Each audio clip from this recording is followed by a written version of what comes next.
Hey everybody, Tony D and Little Joan here with a Screenwriter's Rant on No One Gets Out Alive, a horror movie from Netflix. Great title, No One Gets Out Alive. So smash like and subscribe. Thank you for smash liking and subscribing. Please check out my books. Links in the description, all available at Amazon.com.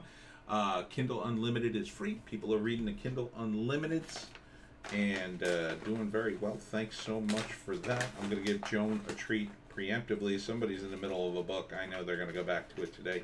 Here you go, little Joan. That's your treat. I'll put it there. What is it about dogs? When you hand them something to eat, they look at you like it's the first time you've ever handed them food. Like, oh, well, let me sniff that, make sure it's food. Like, I'm going to hand her a rock. So, anyhow, No One Gets Out Alive. This is a really good premise for a horror movie. The basic premise is you have immigrants who have moved into an old house and they work in a sweatshop, which is a perfect setup because it puts the protagonist in a weakened position. These guys, is that Henry Rollins? I always think I see Henry Rollins in these things. It could be. I can't tell. This guy back here is the boss. That would be a perfect role for him. He's got the gray hair. I don't know. Maybe not. But it's a perfect situation. It makes the protagonist weaker. They're in a vulnerable position already, right? This helps you with things like, well, why don't they just call the police? Well, why don't they just call somebody? Well, they're immigrants in this country. Maybe they don't speak the language. They don't have the connections. They're isolated already. Isolation really is the key to horror. So if you're already isolated, and immigrants often are, and here, this is a great moment of showing and not telling. Something's wrong with this house. She's walking through the old house and she sees this, right?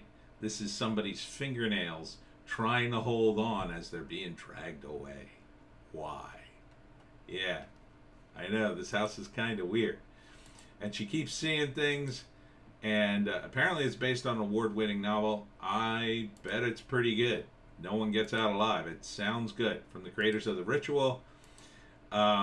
Basically, something weird's going on in the house, whether it's ghosts, or the old people who live there, or the guy who runs the house, or both.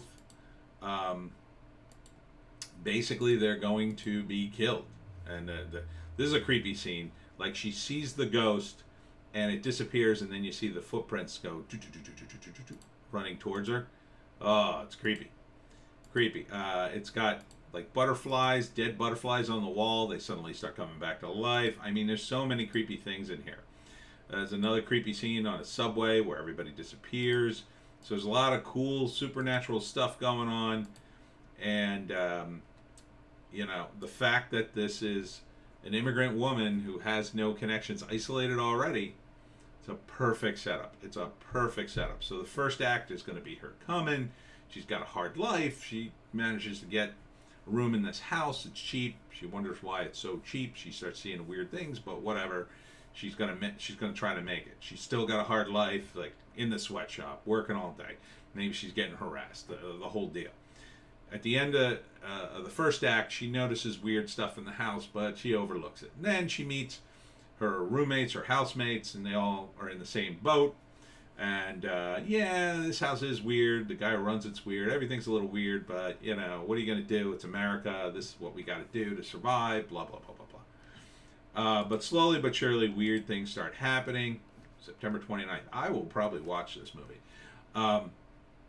Weird things start happening, and maybe one of them disappears or screams or gets hurt or whatever, and it just keeps escalating until finally in the third act they know the house is trying to kill them. They figure out the various ghosts or whatever, and the line in the movie is something like, you can't leave, it'll be worse if you leave. So that's pretty crazy too. The fact that the ghosts can reach out to her on the subway. So this looks like it's got all the makings of a really good scare. September 29th on Netflix. I think I'll be watching this if I'm up for a scary movie. Again, I got Netflix for free. I wouldn't have it otherwise. But this looks really, really well done. Show don't tell, screenwriters. That's the number one rule. And that's it for me and Little Joan today. Make sure you check us out on Bitchute and Rumble today.